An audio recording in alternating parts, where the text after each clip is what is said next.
Hey guys, how you doing? Cristiano again, doing my entry to the Metal Tag 2023. Thanks Scott for um, doing this tag again.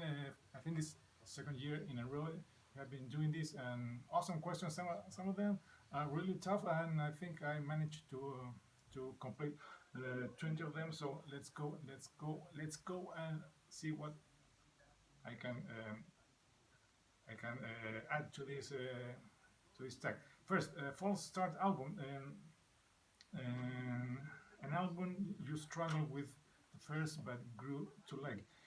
Believe it or not, when I listened to this album for the very first time back in the day, something didn't click with me immediately. I think it was I was too young. I was not prepared to this. Not a big change in sound, but something didn't click with me when I first listened to this one. Yes, believe it or not, my now one of my favorite Maiden records albums. Something didn't click with me immediately. I don't know. I can't tell you exactly what it was. Maybe it was the second half of this record wasn't exactly what I was looking after. But after a couple of after listening to it many times, it started to grow on me, and now it's one of my favorite albums. Of course, you can say that "To Tame a Land" and it has some cheesy lyrics, and some guys cannot stand Bruce high-pitched vocals. But I really love that song. I love all the now the end of this record is one of my favorites. But believe it or not, this is one album that has a full start with me. So there goes Maiden and Peace of Mind. Next, an album with war theme lyrics. One more than Grave Digger and War Games. Everything is war here, and some good-looking guys back in the back of it. So there it goes. Next, most influential metal musician to you from the last 10 years. This one I'm going to cheat a little bit because I'm not going to talk about a musician or a well-known musician. I'm going to talk about two guys that they run for many years since 2003 or 2003, a festival in Germany. It's the Keep It True Festival. It's run by Tarek Mahari. He says he's a singer for heavy metal band Majesty, and Oliver Weinschneimer. Two guys that have put a really cool low key, low not so big as Wacken or Donington, Monsters of Rock, and other festivals, or Nutfest, Ozfest, and all those fests. But this is a really keep it true, as the name says, keep it true festival. When they bring back really cool bands from the early '80s of that power metal, heavy metal, new wave of British heavy metal, speed metal, really great, and it's good when they do some recaps after the festival is done, and they upload all the presentations, all the performances of these old bands. It's so glad to see them, because it also has helped me to discover some of these bands from back in the day that I had no idea whatsoever how they sound, or even I sometimes I never heard of them before, or even never know the name of them. So I was glad seeing the performance. I think it's from last year, for 2022, by some big bands like Cloven Hoof, Satan, Demon Pact, and some other great bands. And thanks to these two really cool guys, Tarek Mahari and Oliver Weinschneider, if I'm pronouncing it correct. Sorry if I mispronounce it, or I'm butchering their names. Next, for band on your C list. Believe it or not, I have not seen this band yet. One of the biggest names in hard rock heavy metal music. They are coming to Chile at the end of April in a big festival here. Maybe I will try to see them. I don't know, it's all about money and time, but I hope I can see them because you don't know how many times you're going to see them in the near future. So Deep Purple, of course, one of my favorite bands that I really need to see them live. Next, an album that energizes you. This one came right to my mind from the very first song to the last one. It always get me going. It's one of my favorite bands and albums from back in the day. It's Fastway and their debut. Of course, when you put and start Easy Living and Feel Me Touching, All You Need Is Love, Another Day. It's also awesome. Great album. Say what you will. It's an amazing song. One of my favorite albums from the 80s, Fastway and their debut. There it goes. Okay, next, Big Freeze. Here we go with a CD. We go with this kind of EP live album of Dream Theater. Is A Change of Season. Of course, sorry about the glare. You can see, I don't know, a small boy out there in the freeze, but he's posing on a sunny day nearby the sea. So there it goes, Big Freeze. Next, a song with royal ties. Of course, we have here Anthrax, their debut with this is their EP, their debut with Joy Belladonna, and we have here, yes, God Save the Queen, the cover of the Sex Pistols done by them. This is a one-sided cassette. God Save the Queen by Anthrax. Next, a mostly green album. We go with one that even has the name, the title is also green. It's Primus and the Green Noahide. You can see it says Green Noahide. It's really green. Even the CD is green. They even have a brown album song, so this one was no-brainer to pick up. Yes, Primus. An album released in 2021 that you have not listened to this year. Believe it or not, I just received this album by the near end of 2022, and that gave me the chance to listen to it in its complete. It's Dream Theater, A View from the Top of the World. A really good return to form after that really awful album, that concept album, that double album, The Automation, that was really bad. But this one was really good. Another from 2021 that I only listened in 2022. Next, best find of 2022, old or new. This one is a really cool find. I got it early this year, around I think March or April, when I got in touch with the main guy in this band. It was really cool to be in touch with them because I bought the CD directly from their website, and I think it's managed by this guy. And he was also very kind to add some an extra goodie with the CD. It's the band is Elixir. And the album is Son of Odin, and he was also very kind, Phil, to add a cool guitar pick with the CD. So great find. I think this album was initially released, I don't know, I can't remember, it's 83 or 86, please don't quote me on that.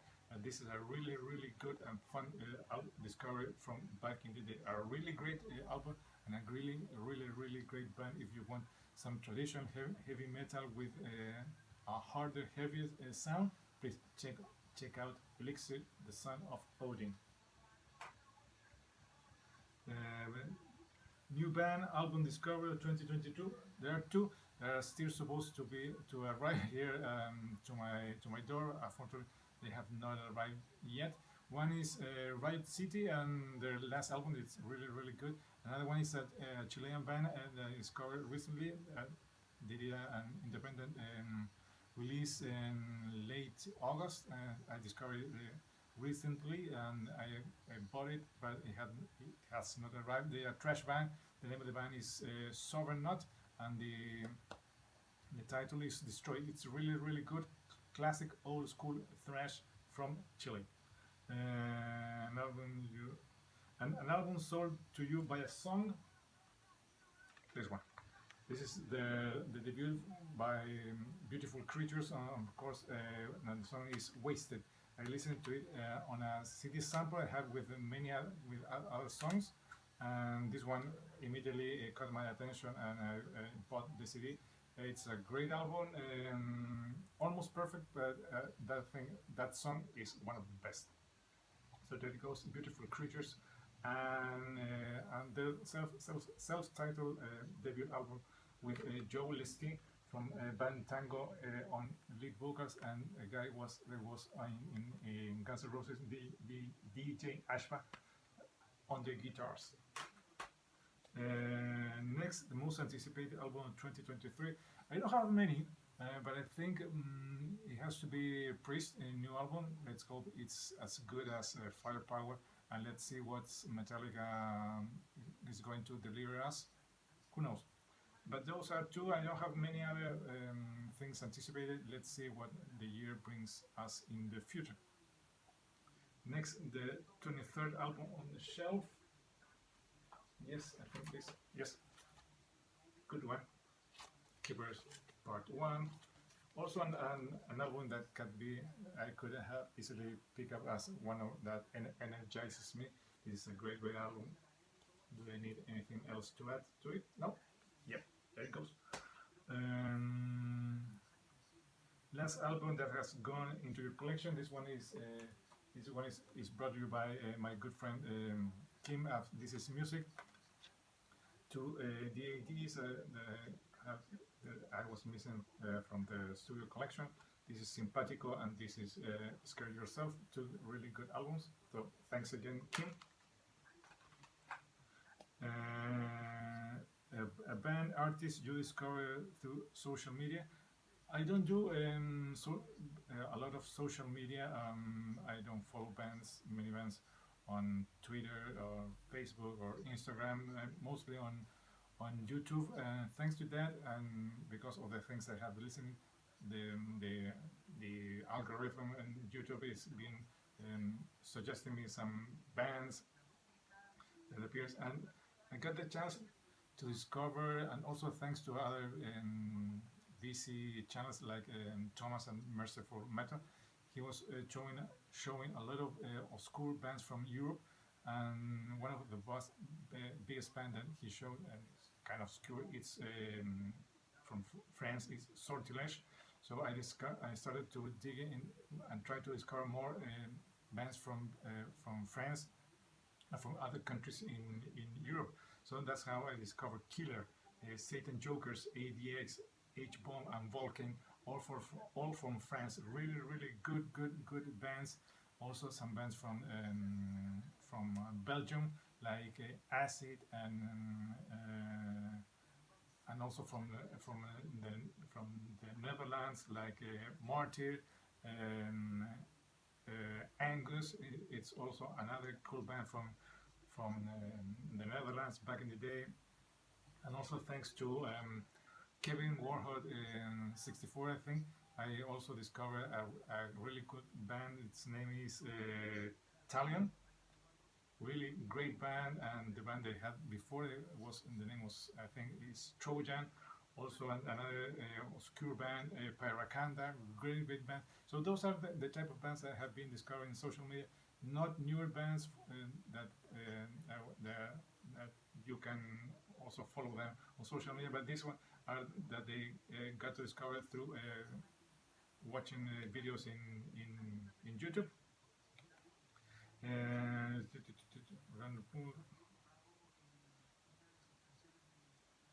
Where do you see your collection progressing in the next 5 years? I really don't know. It all depends on financial matters, financial issues. Room, I think I have. My collection is it's really small. I don't have many things to have here to display. But money, it will be an issue.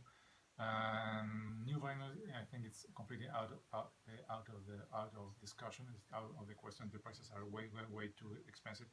I think I'm going to just focus on CDs, and maybe from time to time try to go to some record fairs and buy some old stuff. But new stuff, I think it's almost impossible. The prices are ridiculous. As you may that uh, that that part of the how things are going on today, I'm going to connect it with the next question. Is a new release you didn't buy this year based on price alone? And I think most of the new things that were released this year, I did not, of course, get it on vinyl because it's impossible. And then you have to add the shipping cost to this part of the world. I know it's prices are ridiculously high, being shipped from sometimes from some places like the States. The shipping rate it's absurd. I know Nathan. He also has the same issue being at the same parallelly in the southern hemisphere. We have the same issues being so far from the big markets like Europe or the States. So I did not get any new things from in 2022, mostly based on price. I did only get one. That's Megadeth, a new album, because it was cheap, really cheap, and I combined it with another couple of things that made all the shipping costs from Amazon kind of fair. But if you only buy one thing or two things, they are way too expensive. And even trying to buy things here are getting out of control. So that's question 18 and 18 and 20. A song that doesn't belong a song that lets the album down. This one was oh, sorry, I forgot that. A random pick from my collection. This one, really cool album. Joe Satriani, not of this earth, in some blue vinyl. I think this is my only color vinyl I have in my collection. And now, sorry about that. The question number 20, a song that doesn't belong, that I think that ruins the album. I like the approach, the twist that Metal Mickey did on Exodus last studio album, but I'm not going to do that. I thought about one, but I'm going to do the same thing. But I think about this one. This is, of course, White Snake subtitle, or 1987 as they released it here. And I think this is an almost perfect album. I think because of that song, it goes from 10 to an 8. And it's Is This Love? Oh God, I can't stand that song. It's so cheesy. It's so fabricated. It's so glossy. It's so artificial. The sound of the drums, the keyboards, everything. I don't like it at all. I think without that song, this album should have been even better. Should have been perfect. I know that song was a big hit. They made a video and stuff like that. They still played on live shows, and chicks dig that song. They love to play it, sing it. But oh my God, I can't stand that song. I think it ruins this album from start to finish. So please, in the next re-pressing, re-release of this album, please take that song out immediately. Yeah. Yes, like David Corley is going to do that. So thanks again, Scott, for doing this vinyl tag. Awesome questions. I think I managed to complete them all. Thanks again for having this thread, and thanks for watching my almost 20 minutes of rambling about this question. This is Christian down here in Santiago, Chile, saying goodbye. Until next time. See ya.